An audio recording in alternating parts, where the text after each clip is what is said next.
திருவண்ணாமலை மாவட்டம் கலசப்பாக்கம் அருகே மேல் முடியனூர் கிராமத்தில் பெய்த கனமழையின் காரணமாக செய்யாற்றில் வெள்ளப்பெருக்கு ஏற்பட்டதால் அப்பகுதியில் தற்காலிகமாக அமைக்கப்பட்டிருந்த தரைப்பாலம் வெள்ளத்தில் அடித்து செல்லப்பட்டது.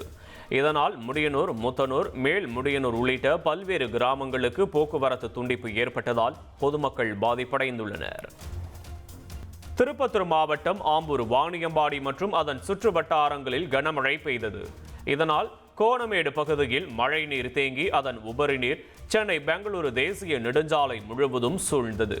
சென்னை பெங்களூரு தேசிய நெடுஞ்சாலையில் மழை நீருடன் கழிவுநீரும் தேங்கி இருந்ததால் இருசக்கர வாகன ஓட்டிகள் சிரமமடைந்தனர்.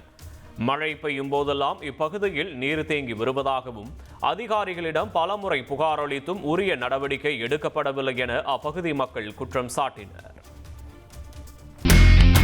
இனி செல்லும் இடமெல்லாம் செய்தி. தந்தை டிவியின் வாட்ஸ்அப் சேனலை ஃபாலோ பண்ணினா செல்ல இருக்கும் இடமெல்லாம் செய்தி.